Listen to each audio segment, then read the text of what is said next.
होते ही ये एक जो है डिस्प्ले ऑडिटोरियम हॉल है और जिसमें हम जो है पिक्चर देख सकते हैं कि ये पूरा विषय क्या है। तो उसको विषय को जानने के लिए मियावाकी जंगल, इसके बेनिफिट क्या हैं, कैसे उगाया जाता है, तो इसे हम देखते हैं। इस जैसे हजारों पेड़ हर रोज कुल्हाड़ी की धार सहते हैं। पिछले 30 साल में 80 मिलियन हेक्टेयर जंगल काटे जा चुके हैं। एक अनुमान के अनुसार हमारे जंगल इस रफ्तार से नष्ट होते जा रहे हैं कि विश्व की 80% प्रजातियां बेघर हो चुकी हैं। वनोन्मूलन से हमारे कल ही नहीं आज को भी खतरा है। बाढ़, वनों की आग, कंक्रीट की दीवारों ने हमें घेर रखा है। दिन ब दिन हमारा दम घुटता जा रहा है। ग्लोबल वार्मिंग या वैश्विक तापमान में बढ़ोतरी से प्राकृतिक आपदाएं बढ़ गई हैं। खतरा अब हमारे घरों तक पहुंच गया है। जलवायु परिवर्तन बहुत तेजी से हो रहा है। ये आज अभी इस क्षण एक विकराल रूप लेता जा रहा है। हमारे आसपास हजारों पेड़ हर मिनट काटे जा रहे हैं। घर के पीछे का गुलमोहर हो या स्कूल के आंगन में उगता शीशम, हम किसी ना किसी को हर रोज खो रहे हैं। ये मानव रचित संकट मानव को ही दूर करना होगा। For humanity to combat climate change, concrete action is needed. We need such action at a high speed, on a large scale, and with a global scope. We in India are doing our part. अब समय आ गया है कि हम इस विनाश के बढ़ाव को रोकें, अपनी हरियाली को बचाएं और जो सूख गया, कट गया, उसे वापस जीवन देने का प्रयास करें। एक कहावत है कि एक पीढ़ी पेड़ लगाती है तो दूसरी फल खाती है। दशकों बीत जाते हैं पौधों को एक वन का रूप लेते लेते, पर मियावाकी की सहायता से आप 2-3 साल में एक घना वन उगा सकते हैं। अकीरा मियावाकी एक जापानीज बॉटनिस्ट थे। 70 के दशक से ही उन्होंने विश्व भर में वन संरक्षण के लिए कार्य करना शुरू कर दिया था। उनके अपने देश जापान में स्वदेशी पेड़ विलुप्त होते जा रहे थे। पूरे विश्व को आश्चर्यचकित करते हुए उन्होंने बंजर बेकार जमीन पर भी सफलतापूर्वक वन उगाकर दिखा दिया, वो भी कुछ ही सालों में। मियावाकी शहरों में हरियाली वापस लाने का एक अद्भुत उपाय है। छोटी छोटी खाली जगहों को छोटे छोटे वनों में बदलने का उपाय। जैविक खाद और पानी मिलाकर पेड़ लगाए जाते हैं और फिर मिट्टी की ऊपरी सतह को सूखे पत्तों और घास से ढक देते हैं। स्वदेशी पेड़ों की पहचान कर उन्हें 4 स्तर पर लगाया जाता है। झाड़ियां, छोटे पेड़, बड़े पेड़ और गगनचुंबी पेड़। 6 फुट, 10 से 20 फुट और 40 फुट तक बढ़ने वाले पेड़ इकट्ठा लगाए जाते हैं और वो भी काफी पास पास। पर स्क्वायर मीटर में 2 से 4 पेड़ लगाए जाते हैं। इससे पेड़ सीधे सूर्य की रोशनी की ओर बढ़ते हैं। सूर्य की किरणें उनके पत्तों पर तो पड़ती हैं, पर जमीन तक नहीं पहुंचती, जिससे खरपतवार भी नहीं उगते। आप अपना खुद का मियावाकी वन 20 स्क्वायर फुट जितने छोटे से स्थान पर भी उगा सकते हैं। मात्र 3 साल में ये वन स्वावलंबी हो जाते हैं। ये वन आपके स्थायी ऑक्सीजन बैंक बनकर जीवन भर आपको स्वच्छ हवा की आपूर्ति करते हैं। यही नहीं, ये वन आपको धुएं, प्रदूषण और बाढ़ जैसी आपदाओं से भी बचाते हैं। विश्व भर में मियावाकी तकनीक से अब तक हजारों वन उगाए जा चुके हैं। आइए आज एक वन उगाते हैं और अपने आस पड़ोस और प्रदेश में हरियाली लाते हैं। मित्रों, मैं आज हूँ स्टैच्यू ऑफ यूनिटी में और आपने स्टैच्यू ऑफ यूनिटी का नाम तो बहुत सुना होगा। देश और दुनिया में जाना जाता है। हमारे देश के प्रधानमंत्री आदरणीय नरेंद्र मोदी जी का विज़न है कि सरदार पटेल ने जो देश के लिए काम किया है उसे पूरी दुनिया को बताया जाए। स्टैच्यू ऑफ यूनिटी के साथ साथ आरोग्य वन का भी नाम सुना होगा। दूसरी कोई जगह देखने की हो तो वो है आरोग्य वन। और यहाँ पे स्टैच्यू ऑफ यूनिटी में ऐसी बहुत सारी जगह हैं जो देखने लायक हैं। तो अगर तीसरे नंबर पर कोई जगह है तो वो है मियावाकी, क्या बोलेंगे इसे? Miyawaki forest. Miyawaki forest. तो हमारे साथ हैं महिपाल जी, ये मियावाकी फॉरेस्ट के बारे में बताएंगे। ये एक जापानी पद्धति है और ये बहुत अद्भुत है, इसको समझने जैसा है। इसके बारे में क्या कहेंगे महिपाल जी? जी, तो जापानी पद्धति की सर जैसे आपने बात की, तो जापान में बॉटनिस्ट हुए थे डॉक्टर अकीरा मियावाकी। उन्होंने प्लांटेशन की टेक्निक डेवलप की है। उस टेक्निक का इस्तेमाल करके जो फॉरेस्ट है पहले हम 20-25 साल में उगाते थे, वो सेम फॉरेस्ट हम 3 से 5 साल में कर सकते हैं, यानी 5 से 10 गुना जल्दी वही फॉरेस्ट हम उगा सकते हैं। इस टेक्निक की विशेषता यह है कि खास करके सिटी एरिया में छोटी छोटी जगहों में हम डेंस फॉरेस्ट क्रिएट कर सकते हैं और ऑक्सीजन की जो कमी है और जो प्रदूषण है उसको हम कंट्रोल कर सकते हैं इस टेक्निक से। तो ऑक्सीजन बढ़ाने के लिए, प्रदूषण कम करने के लिए और पेड़ों को जल्दी उगाने के लिए, जो पेड़ उगने में 8-10 साल लगाते हैं वो 3 साल में ही ग्रो हो जाते हैं। इसी का नाम है मियावाकी पद्धति। ये मियावाकी नाम क्यों रखा है? मियावाकी नाम जैसे मैंने आगे बोला कि डॉक्टर अकीरा मियावाकी, उनकी ही सरनेम से हमने ये फॉरेस्ट उगाया हुआ है। ये टेक्निक पूरे विश्व में मियावाकी टेक्निक से ही जानी जाती है, इसीलिए हमने इस टेक्निक को और इस फॉरेस्ट को मियावाकी फॉरेस्ट। ये मियावाकी कहाँ के? जापान के थे जी। जापान के। हाँ। अच्छा, तो वो जो है मियावाकी में क्या है ट्रेंड कि पहले छोटे पेड़ उगाए जाते हैं? हाँ, यहाँ पे जैसे अभी आप देख रहे हैं तो पहली लाइन में हमने उगाए हैं छोटे पेड़। उसके हाँ, ये छोटे पेड़ है। हाँ, ये छोटे पेड़, ये दोनों छोटे पेड़ है। छोटे पेड़ जो होते हैं वो 10 फीट की हाइट के जो है वो उनको छोटे पेड़ माना जाता है। उसके बाद हमने दूसरी लाइन में लगाए हैं स्मॉल ट्रीज कि जो 20 से 25 फीट तक जाएंगे। उसके बाद ट्रीज जो है वो 40 से 50 फीट की हाइट तक बढ़ेंगे। और चौथी लाइन में हमने उगाए हैं कैनोपी ट्रीज कि जो 50 फीट के ऊपर यानी 80 फीट, 90 फीट, 100 फीट तक जो है जा सकते हैं। मतलब मियावाकी जो मेथड है उसका मतलब पहले 10 फीट के पेड़, फिर 20 फीट के पेड़, फिर 40 फीट के और उसके बाद 80 फीट के। जी सर। ये नेटिव फ्लोरल फॉरेस्ट है, क्या है इसमें, कितने तरह के पेड़ हैं? अभी जो हम यहाँ पे घूम रहे हैं ये हमारा पहला सेक्शन है native floral forest. Native floral forest के अंदर जो स्पीसीज यानी जो प्लांट्स की वैरायटी हमने लगाई है, उगाई है, उसके बोर्ड यहाँ पे मेंशन किए उसके नाम। इसमें हमने गुजराती लैंग्वेज बताई है, गुजरात में ये प्रोजेक्ट बना हुआ है तो गुजराती लैंग्वेज का इस्तेमाल किया है। बॉटनिकल लैंग्वेज भी साथ साथ हमने इस्तेमाल किए कि बाहर से यानी इंडिया के बाहर से भी जो विजिटर्स यहाँ पे आते हैं तो ये बॉटनिकल नेम का उपयोग करके वो अपनी वर्नाक्युलर यानी अपने देश की खुद की भाषा में भी जो प्लांट का नाम है वो जान सकते हैं। इसीलिए हमने 2 लैंग्वेज यहाँ पे उपयोग की हुई। बहुत अच्छा। जैसे इसमें कदम है, हाँ। टेकोमा है, पीली कर्ण है, सफ़ेद कर्ण है, नाग चंपा है, काशिद है, वड़ है, इस तरह के जितने पेड़ हैं उनका सबका नाम लिखा हुआ है सर। ये बहुत ही सुंदर है ये वन। और यहाँ जो है कृष्ण कमल के बारे में मैंने बहुत सुना है। अभी यहाँ के जो सीईओ हैं आदरणीय उदित अग्रवाल जी, आईएएस अधिकारी, उन्होंने भी मुझे कहा कि शिषपाल जी ये कृष्ण कमल का जो फूल है इसकी बहुत बड़ी महिमा है, इसका धार्मिक और आध्यात्मिक बहुत बड़ा महत्व है। तो इस फूल की महिमा के बारे में बताएंगे, क्या है ये फूल? हाँ, ये कृष्ण कमल जो है सर, महाभारत हमारा सबसे पुराना ग्रंथ माना जाता है जो भगवान श्री कृष्ण के साथ जुड़ा हुआ है। इस फ्लावर को कृष्ण कमल इसीलिए बोलते हैं क्योंकि महाभारत के जो व्यक्ति थे जिसमें कौरव है, पांडव है और हमारे त्रिदेव जो हिंदुइज्म में माने जाते हैं वो इस फ्लावर में विराजमान है, ऐसा हम समझ सकते हैं। ये पंखुड़ियाँ हम जो देख रहे हैं पतली सी, ये हर एक फ्लावर में 100 के आसपास रहती है। तो 100 कौरव थे, हाँ, हर फ्लावर में तो 100 कौरव के तौर पे इनको जाना जाता है। हाँ। कोई भी फ्लावर में ये हरे रंग की जो पंखुड़ियाँ है वो 5 ही रहेगी, तो 5 पांडव के तौर पे। अच्छा। और ये 3 जो दिख रहे हैं वो त्रिदेव, ब्रह्मा, विष्णु और महादेव जी। इस तरह से इस फ्लावर को जो है भारतीय संस्कृति में त्रिदेव कौन से हैं? ये वाले 1, 2, 3। ये 1, 2, 3 ये त्रिदेव है और ये 5 पंखुड़ियाँ, 5 पांडव हैं। और ये जो 100 फूल के ये क्या है? 100 कौरव है, 100 कौरव है, तो इसलिए इसका नाम कृष्ण कमल फूल रखा है। तो ये यदि आप फूल के शौकीन हैं तो आपको पता ही होगा कि दुनिया के सबसे खूबसूरत फूलों में कृष्ण कमल का नाम लिया जा सकता है। मित्रों, आज तक हमने सुना था मगर आज यहाँ कृष्ण कमल हम देख भी रहे हैं और उसे पूरे फूल की महिमा को जान भी रहे हैं। जी सर।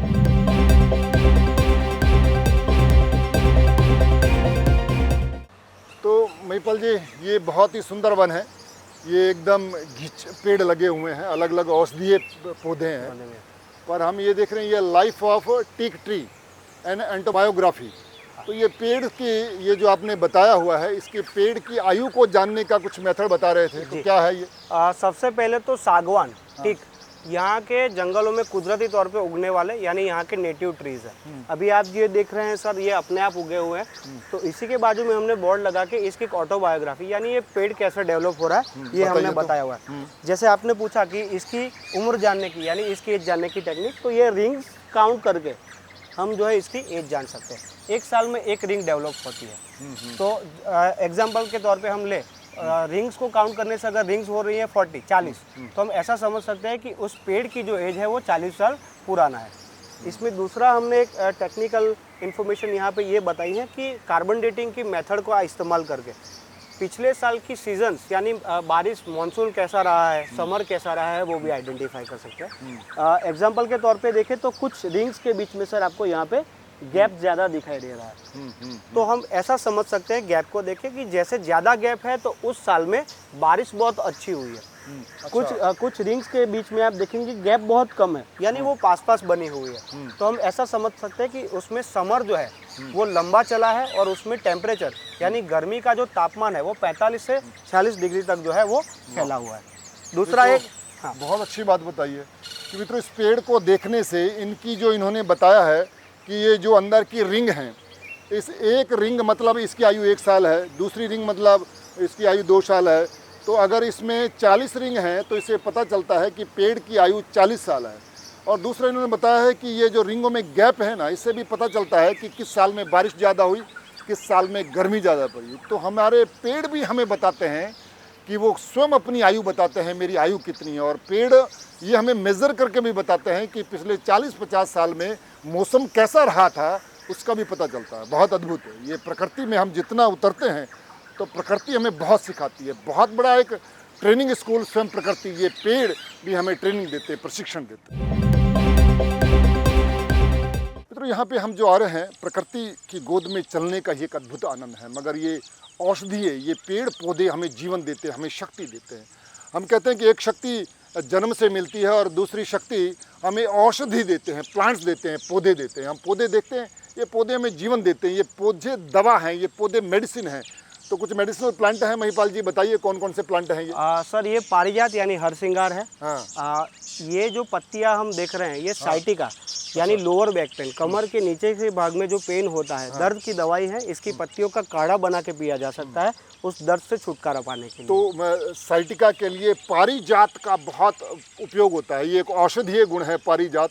तो पारिजात और दूसरा कौन सा, निर्गुंडी भी है यहाँ पे? हाँ ये निर्गुंडी है सर। हाँ। ये जो हम देख रहे हैं निर्गुंडी की पत्तियाँ, ये बुखार को कम करने के लिए, फीवर को रिड्यूस करने के लिए, उसके क्योर के लिए इस्तेमाल कर। जॉइंट पेन में भी निर्गुंडी अच्छा काम करती है? जी सर, जॉइंट पेन के लिए इसका पाउडर भी हम इस्तेमाल कर सकते हैं, इसका काढ़ा भी उपयोग कर सकते हैं। और गर्म पानी में इसको बॉईल करके अगर उस पानी से नहाया जाए तो स्किन डिसीज भी इससे क्योर हो सकता है। वाह। साथ ही साथ मच्छर काटने की यानी मॉस्किटो रेपिलेंट जो दवाई है, इसमें भी इसकी पत्तियों का रस जो है वो इस्तेमाल होता है। अद्भुत, कितनी इनमें मेडिसिनल पावर है। और कुछ ये अर्जुन का पेड़ लग रहा है, कौन सा पेड़ है ये? जी सर, आप पहचान गए, ये अर्जुन का ही पेड़ है।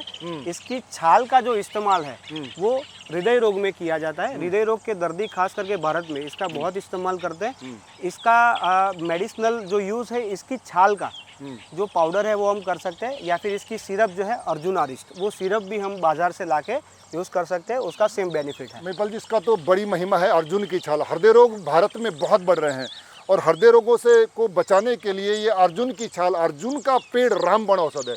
अद्भुत है, ये औषधियाँ हमें जीवन देती हैं।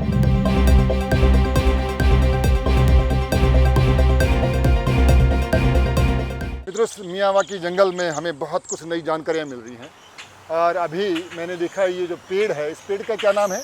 ये महागुनी के पेड़ है सर। महागुनी का पेड़। महागुनी के पेड़ की तो बड़ी चर्चा सुनी है कि महागुनी के क्या क्या लाभ हैं, क्या क्या बनता है, जरा बताइए। सर इसमें खास करके इसकी लकड़ियों में से जो है वो म्यूजिक इंस्ट्रूमेंट्स बनाए जाते हैं, जैसे म्यूजिक इंस्ट्रूमेंट, जैसे हारमोनियम है, वायलिन है, गिटार है। अच्छा। वो सारे म्यूजिक इंस्ट्रूमेंट्स इसमें से बनते हैं। साथ ही साथ इसकी लकड़ियों का जो इस्तेमाल है, यॉट्स जैसे छोटे जहाज होते हैं जो दरिया में घूमते हैं, उसका फर्नीचर काफ़ी महंगा है जो इसी की लकड़ी में से बनता है।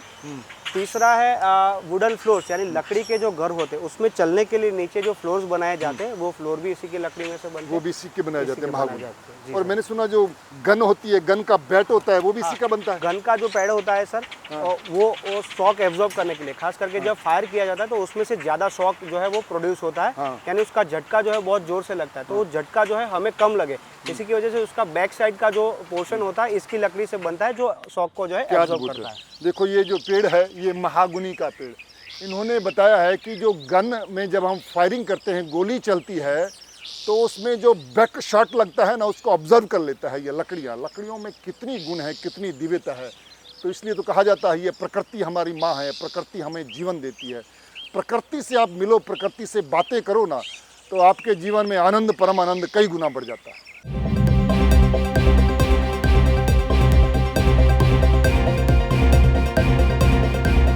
तो हम यहाँ मियावाकी जंगल में अलग अलग बहुत चीज़ें हैं। ये देख रहे हैं कि ये टर्माइट टावर, जिसे हिंदी में कहते हैं कि दीमक, दीमक बहुत लगती है। जंगलों में देखा होगा कि जंगलों में दीमक के टावर होते हैं, टावर के टावर। दीमक जो है पूरा अपना घर बना के रखती है। हम जनरली ऐसे मानते हैं कि दीमक जो हमारे घर में लग जाते हैं हमारे फर्नीचर को ख़राब कर देती है, पर दीमक उसी फर्नीचर को ख़राब करती है जो फर्नीचर ऑलरेडी अंदर से ख़राब हो चुका होता है, इन्फेक्टेड हो चुका होता है। जंगल में भी ये दीमक उन्हीं पेड़ों को खाती है जिनकी पेड़ की जड़ें कमज़ोर हो चुकी है। ये दीमक प्रकृति को बैलेंस करती है, ये पेड़ों को बचाती है, खाती नहीं है। मगर हम ये सोचते हैं कि हर जीव जंतु को मार दिया जाए, ये हमें नुकसान पहुंचाते हैं। वो नुकसान नहीं पहुंचाते हैं। महिपाल जी बताएंगे ज़्यादा इसके बारे में कि ये दीमक क्या है और ये क्या काम करती है, और इसे लोग इसे क्यों बचा के रखना चाहिए कि मार देना चाहिए। जंगल के लिए तो सर ये बहुत महत्व के कीट होते हैं, क्योंकि जैसे सर आपने बताया कि जो पेड़ के रूट्स इन्फेक्टेड हो गए, यानी जिसमें सड़ाव पैदा हो गए, सिर्फ वही पेड़ को वो खा के डैमेज करती है, यानी उसको पूरा नष्ट करती है। तो जो इन्फेक्शन है, यानी जो सड़न है, वो बाकी के पेड़ में नहीं लगती। इस तरह से जंगल बढ़ता है। साथ ही साथ इसके दूसरे भी ये महत्वपूर्ण काम है कि इसके ऊपर काफ़ी सारे प्रीडेटर्स, यानी इसके ऊपर जो है वो डिपेंड रहने वाले इंसेक्ट्स में आते हैं स्नेक।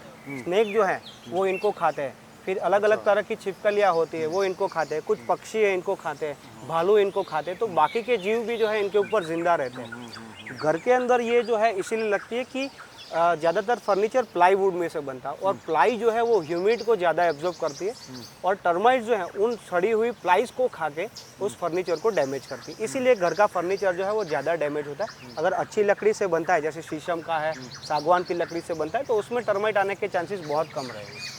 ये इनका प्रोडक्शन कैसे होता है, परिवार कैसे चलता है? यहाँ इसके बारे में पे बताइए। हमने पूरा ये फाइबर से बनाया हुआ स्कल्पचर है। इसमें हम नीचे से स्टार्ट करते हैं, तो सबसे बड़ी जो दिख रही है वो ये एकदम नीचे वाली जो नीचे बड़ी- वाली जो हाँ, दिख रही है वो रानी है। रानी है वो। रानी जो है इनमें सबसे बड़ी रहती है।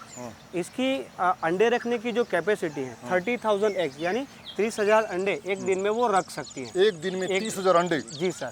इसी की वजह से उसकी बॉडी जो है नॉर्मल टर्माइट्स की कंपेयर में 15 से 20 गुना बड़ी रहती है।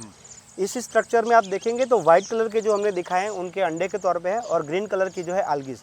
जैसे मैंने बोला कि लकड़ी जो होती है उसमें सेल्यूलोज रहता है, तो वो क्या करते हैं, लकड़ी में से सेल्यूलोज को बाइफर करती है, इस टावर में लाके उस सेल्यूलोज को algae यानी फंगस में कन्वर्ट करके अपने फूड के तौर पे इस्तेमाल करती है। तो ये पूरा टावर बनाने का काम है, algae कन्वर्जन यानी फंगस डेवलप करने का काम जो है ये टर्माइट्स करती हैं, जिसको हम इसमें वर्कर्स बोलते हैं, जो आसपास में फैले हुए हैं। अभी इतने सारे इंसेक्ट इसके अंदर रह रहे हैं, तो इनको प्रोटेक्शन की भी जरूरत है। तो इनका बचाव करने के लिए इनमें सोल्जर्स भी रहते हैं, जो ऊपर हम देख रहे हैं वो सोल्जर्स हैं। अच्छा, ये सोल्जर्स हैं जो इनको बचाव रक्षा करते हैं। बहुत अद्भुत। क्या प्रकृति का बैलेंस है। प्रकृति स्वयं अपने आप को बैलेंस रखती है।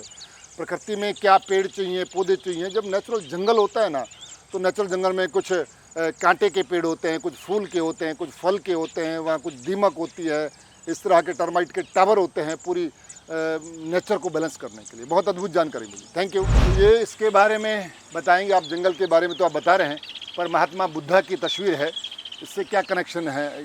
जी, एक तो सर हमारे जो प्राइम मिनिस्टर साहब है नरेंद्र मोदी साहब, उनका ये एक सूत्र है कि वसुधैव कुटुंबकम, यानी पूरे विश्व को आप हमारे परिवार की तरह देखेंगे तो पूरा विश्व जो है आगे बढ़ पाएगा।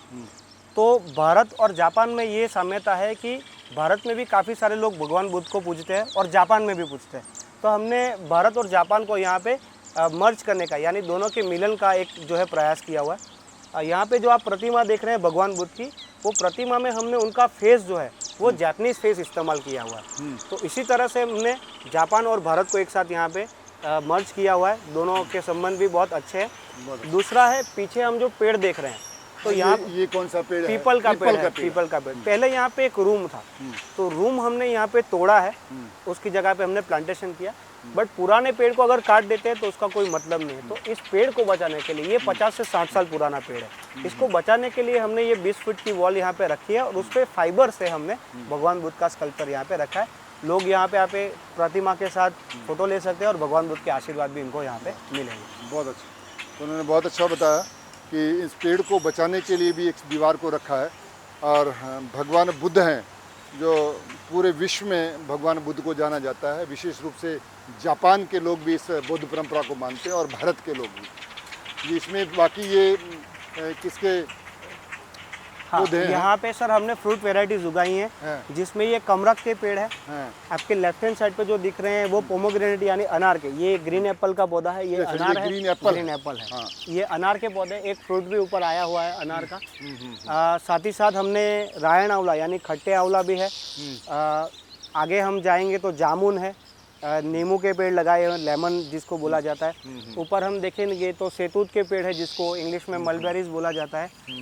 अमरूद के पेड़, ये वाला अमरूद का पेड़ है। बहुत अच्छा, बहुत बढ़िया। तो ये सारे टोटल फ्रूट के पेड़ लगाए हुए हैं।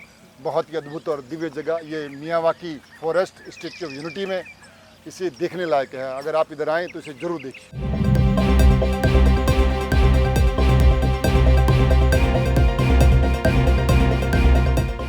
तो हम ये मियावाकी जंगल में देख रहे हैं। महिपाल जी हमें पूरा बता रहे हैं। यहाँ हर चीज़ को जानने में बड़ी उत्सुकता है। ये क्या चीज़ है? ये सब जापानीज गज़ेबो हमने बनाया हुआ है, आराम करने की एक जगह। यहाँ पे बैठ के जो विजिटर्स यानी यहाँ पे यात्री जो आते हैं, तो यात्री यहाँ पे इस जंगल का आनंद ले सकते हैं। यहाँ का एनवायरनमेंट इतना शांत है कि वो खुद के मन को यहाँ पे शांत कर सकते हैं। साथ ही साथ यहाँ पे ऑक्सीजन का लेवल भी काफ़ी अच्छा है, तो वो अपनी हेल्थ को भी थोड़ी देर बैठ के यहाँ पे बेहतरीन बना सकते हैं। तो यहाँ पे आप मियावाकी जंगल, इसको क्या बोलते हैं? मियावाकी जंगल बोलते हैं, क्या बोलते हैं? हाँ, ये मियावाकी फॉरेस्ट और उसमें ये जापानीज गज़ेबो। हाँ, ये जापानीज गज़ेबो है। बैठिए, गज़ेबो है, यहाँ पे बैठ सकते हैं आप, ध्यान कर सकते हैं, प्राणायाम कर सकते हैं। प्रकृति की गोद में ये कीड़ पतंगों की आवाज़ सुन सकते हैं आप, इन पक्षियों की आवाज़ सुन सकते हैं। प्रकृति से आते ही हमें शांति मिलती है, हमें आनंद मिलता है। मुझे लगता है यहाँ बैठ के हमें 1 मिनट भस्त्रिका और कपालभाति कर लेना चाहिए, क्योंकि यहाँ ऑक्सीजन का लेवल हाई है और हाई ऑक्सीजन लेवल जो है हमें शक्ति देता है, कैंसर से बचाता है। आप कैंसर से बचना चाहते हो तो अपने आसपास ऑक्सीजन का लेवल बढ़ाइए और अपने शरीर के अंदर भी ऑक्सीजन का लेवल बढ़ाइए। तो भस्त्रिका प्रणाम। हमारे साथ संदीप भाई हैं, रौनक है, महिपाल जी। ये भस्त्रिका प्रणाम, जब भी जाएं, थक जाएं, तब बैठकर भस्त्रिका करें और ये अनुलोम विलोम करें। ये भस्त्रिका और अनुलोम विलोम ये बॉडी में ऑक्सीजन का लेवल बढ़ाता है। और यहाँ पूरी तरह प्रकृति के साथ मिलने के लिए, प्रकृति के साथ बातें करने के लिए, अपने बॉडी में ऑक्सीजन का लेवल बढ़ाने के लिए जब भी आपको जंगल में जाने का अवसर मिले तो आप वहाँ बैठकर जरूर ध्यान करें, प्राणायाम करें, अनुलोम विलोम करें। ये आपको शक्ति देगा, ऊर्जा देगा।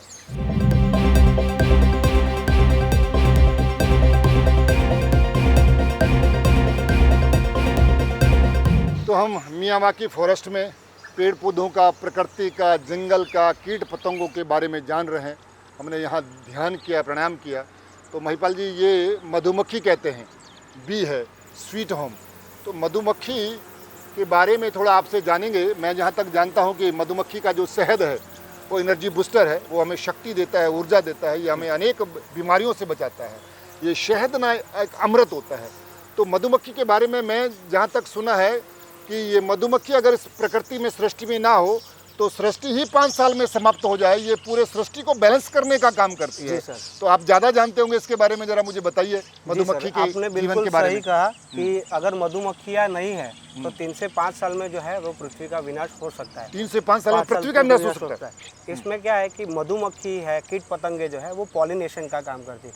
पॉलिनेशन यानी ये होता है कि एक पेड़ से वो जाते हैं, रस लेके दूसरे पेड़ पे बैठते हैं, दूसरे पेड़ का रस लेके तीसरे पेड़ पे बैठते हैं, जिसको पॉलिनेशन बोलते हैं। तो पॉलिनेशन वो प्रक्रिया है जो पेड़ पौधों के बढ़ाव का काम करती है। अगर मधुमक्खियाँ हैं, कीट पतंगे हैं, ये जो काम बंद कर देंगे तो पृथ्वी पे से जितने पेड़ पौधे हैं वो नष्ट हो जाएंगे। तो ऑक्सीजन और कार्बन डाइऑक्साइड की जो सिस्टम है जनरेशन एंड एब्जॉर्ब की, वो डिस्टर्ब हो जाएगी, जिसकी वजह से 3 से 5 साल में जो है वो पृथ्वी का विनाश हो सकता है। आपने बिल्कुल सही कहा है सर। क्या बात है। देखो ये हर जीव हमारे लिए कितना उपयोगी है, और हम पेड़ों को काटते हैं, जीवों को मारते हैं, हमें लगता है कि इनका कोई उपयोग नहीं है, पर भगवान ने इस धरती पर, इस सृष्टि में कोई भी एक भी चीज़ ऐसे नहीं बनाई जो हमारे लिए उपयोगी ना है। ये सब जीव जंतु, ये कीट पतंगे हमें बचाते हैं, हमें नया जीवन देते हैं। ये जानकारी तो बहुत अद्भुत है आपकी महिपाल जी। तो बहुत बहुत धन्यवाद महिपाल जी, आपने बहुत अच्छी जानकारी दी। इस मियावाकी फॉरेस्ट के बारे में आपने हमें बताया, इसमें कौन से पौधे हैं, कौन से औषधीय पौधे हैं, और विशेष रूप से तो आपने फूल के बारे में बताया था। कौन सा फूल था? कृष्ण कमल। कृष्ण कमल के बारे में, उसको जानकर तो बड़ी नई जानकारी मिली। और आपने ये मधुमक्खी के बारे में बताया, वो भी अद्भुत जानकारी थी। तो मित्रों, मैं हूँ स्टैच्यू ऑफ यूनिटी में। स्टैच्यू ऑफ यूनिटी पूरे देश और दुनिया में जाना जाता है, और ये गुजरात में है। हमारे देश के प्रधानमंत्री आदरणीय नरेंद्र भाई मोदी भारत को टूरिस्ट पैलेस बनाना चाहते हैं, भारत को विकसित राष्ट्र बनाना चाहते हैं, वो टूरिज्म को बढ़ाना चाहते हैं। आप जब भी ये स्टैच्यू ऑफ यूनिटी आएँ तो आप स्टैच्यू ऑफ यूनिटी तो देखें, आप आरोग्यवन देखें, पर मियावाकी फॉरेस्ट जरूर देखें। ये आपको जानने को मिलेगा कि प्रकृति कैसे काम करती है। ये मियावाकी फॉरेस्ट का जो जंगल बनाया है, ये इसमें आप विजिट करने जरूर आएँ, परिवार के साथ जरूर आएँ। आपके घर के आसपास आपके पास छोटा सा प्लॉट भी है तो भी मियावाकी फॉरेस्ट पद्धति पर आप जंगल बना सकते हो, अपने घर में जंगल बना सकते हो, अपने ऑक्सीजन का लेवल बढ़ा सकते हो। तो यहाँ काफ़ी सीखने जैसा है, समझने जैसा है। हमें यहाँ आकर बहुत आनंद हुआ है, बहुत आनंद हुआ है। मैं आप सब लोगों को भी कहना चाहूँगा कि आप अपने परिवार के साथ आइए। यहाँ स्टैच्यू ऑफ यूनिटी में ऐसी 23 से ज़्यादा लोकेशन है कि आप यहाँ उसका आनंद ले सकते हैं, जान सकते हैं। बहुत बहुत धन्यवाद, पुनः आपका धन्यवाद। Thank you Mahipal ji.